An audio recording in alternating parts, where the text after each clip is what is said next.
बहुत ही परिणामकारी हो।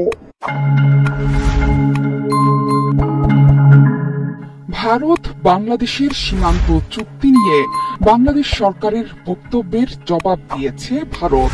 বাংলাদেশের পক্ষ থেকে এই চুক্তির অসমতার বিষয়টি উল্লেখ করার পর ভারত মুখ খুলল এই নিয়ে। ভারতের পররাষ্ট্র মন্ত্রণালয়ের মুখপাত্র রণধীর জয়সওয়াল শুক্রবার নিয়মিত সংবাদ সম্মেলনে বলেছেন, সীমান্ত নিয়ে ভারত ও বাংলাদেশের পরস্পরের সম্মতির ভিত্তিতে হওয়া বিদ্যমান সব চুক্তির প্রতি সম্মান দেখানো হবে, এমনটাই আশা করছে নয়াদিল্লি। আগামী 17 থেকে 20 ফেব্রুয়ারি নয়াদিল্লিতে শুরু হবে 55তম বিজিবি বিএসএফ মহাপরিচালক পর্যায়ের সম্মেলন। বর্ডার গার্ড বাংলাদেশ, বিজিবি এবং ভারতীয় সীমান্তরক্ষী বাহিনীর বিএসএফ মহাপরিচালক পর্যায়ের সম্মেলনকে সামনে রেখে নিজের অবস্থান তুলে ধরেন রণধীর জয়সওয়াল। ভারতের সাথে বাংলাদেশের চুক্তি প্রসঙ্গে বাংলাদেশের স্বরাষ্ট্র উপদেষ্টা মোহাম্মদ জাহাঙ্গীর আলম চৌধুরী বলেছিলেন, 2010 সালে যে চুক্তিটি হয়েছে সেটির ভেতরে বড় ধরনের সমস্যা দেখা দিয়েছে। চুক্তিটি কিছুটা অসম।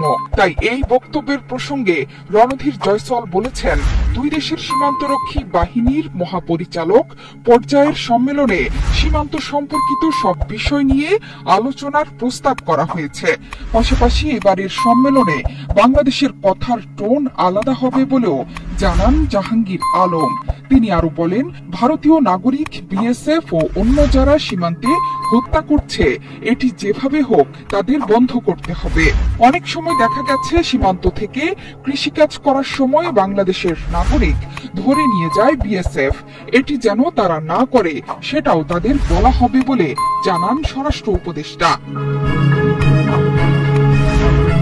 শুধু তাই নয়, পারস্পরিক সম্মতির ভিত্তিতে হওয়া সব চুক্তির প্রতি সম্মান দেখানো হবে বলে আশা প্রকাশ করেন রণধীর জয়সওয়াল।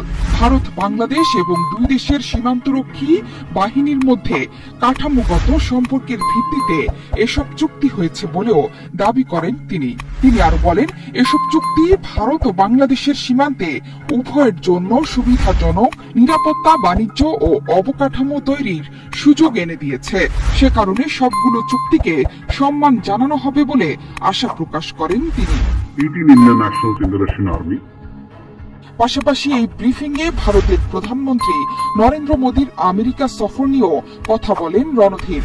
ফেব্রুয়ারির সফর নিয়ে রণধীর বলেছেন, মোদীর এই সফর নিয়ে বর্তমানে আলোচনা চলছে ভারত ও আমেরিকার মধ্যে। এখনো সফরের দিনক্ষণ নির্দিষ্ট হয়নি, তবে সফরের মূল লক্ষ্যই হল ভারত আমেরিকা কৌশলগত সম্পর্ককে আরো গভীর করা। গেল 27 জানুয়ারি ফোন আলাপেও দ্বিপাক্ষিক সম্পর্ককে আরো মজবুত করার উপরই জোর দেন দুই রাষ্ট্রনেতা।